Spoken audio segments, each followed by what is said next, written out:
भारत से संबंधित कॉरिडोर से टर्की को क्यों हो रही है तकलीफ? वो क्या है कि इस साल दिल्ली में हुए G20 समिट में India middle east Europe economic corridor बनाने की बात कही गई, लेकिन टर्की और मिस्र जैसे कुछ ऐसे भी देश हैं जिन्हें इस प्रोजेक्ट में शामिल नहीं किया गया। इस फैसले से नाराज हुए टर्की के एर्दोगान का कहना है कि टर्की की भागीदारी के बिना ऐसा कोई कॉरिडोर नहीं बन सकता।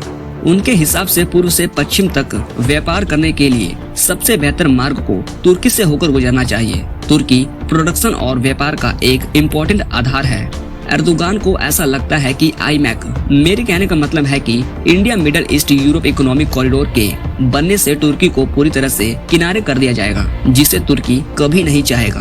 दोस्तों, असल में तुर्की एक ऐसा देश है जो यूरोप के और एशिया के बीच में स्थित है। इसका एक भाग एशिया में और दूसरा भाग यूरोप में है और इसे ट्रांसकॉन्टिनेंटल कंट्री के रूप में भी जाना जाता है। इसका मध्य स्थिति और जियोग्राफिकल स्ट्रेटेजिक लोकेशन टर्की को एक महत्वपूर्ण ट्रेड हब बनाता है और अपनी इसी लोकेशन के चलते टर्की कई सालों से इसका काफी फायदा उठाता आ रहा है। इसलिए अगर IMEC का प्रोजेक्ट तैयार हो जाता है तो भूमध्य सागर के इलाके में टर्की की अहमियत कम हो जाएगी। फाइनेंशियल टाइम्स की एक रिपोर्ट के अकॉर्डिंग तुर्की मिडिल ईस्ट कॉरिडोर के विरोध में है और IMEC के जवाब में एक अलग कॉरिडोर बनाना चाहते हैं, जिसके लिए उन्होंने UAE, कतर, इराक जैसे देशों से इस सिलसिले में बातचीत भी शुरू कर दी है। टर्की द्वारा इस प्रोजेक्ट का इराक डेवलपमेंट रोड इनिशिएटिव नाम रखा गया है। एक वक्त था जब भारत के साथ टर्की के रिलेशनशिप खराब होते हुए भी भारत ने टर्की में आए अर्थक्वेक से लड़ने में टर्की की मदद करी थी, लेकिन समय समय के साथ ही इन दोनों के रिश्तों में कड़वाहट ने एक बार फिर से एंट्री ले ली है। चाहे टर्की का कश्मीर के मुद्दे पर पाकिस्तान का समर्थन करना हो या फिर इंडिया का तुर्की के पड़ोसियों साइप्रस, ग्रीस, इजराइल और आर्मीनिया जिनके साथ तुर्की के खराब संबंध हैं, उनके साथ भारत की बढ़ती नजदीकियों ने संकट को और बढ़ा दिया है। दोस्तों, आखिर ये IMEC है क्या जिसे टर्की मंजूर नहीं करता और इससे भारत को क्या फायदा है? असल में India middle east Europe economic corridor यानी IMEC एक ऐसा प्रोजेक्ट है जिसमें भारत को यूरोप तक पहुंचना आसान हो जाएगा।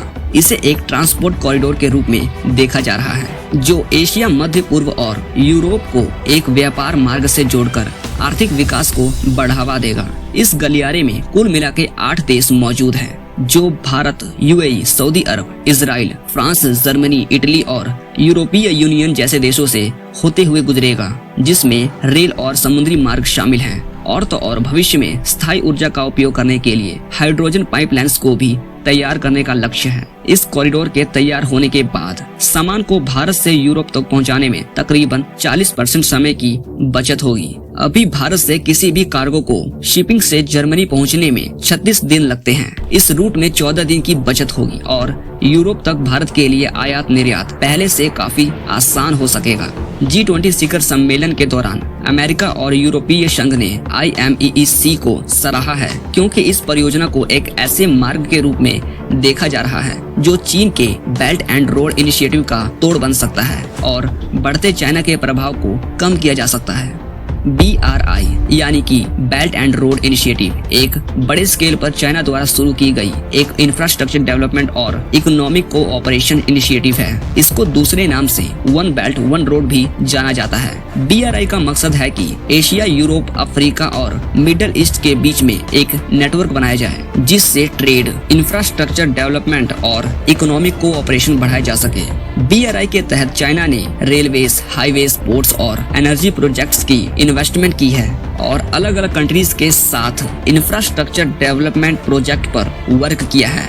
इस इनिशिएटिव के जरिए चाइना अपनी इकोनॉमिक इन्फ्लुएंस को बढ़ाने का भी कोशिश कर रहा है और अपने गुड्स को ग्लोबल मार्केट में आसानी से पहुंचाने का मकसद है।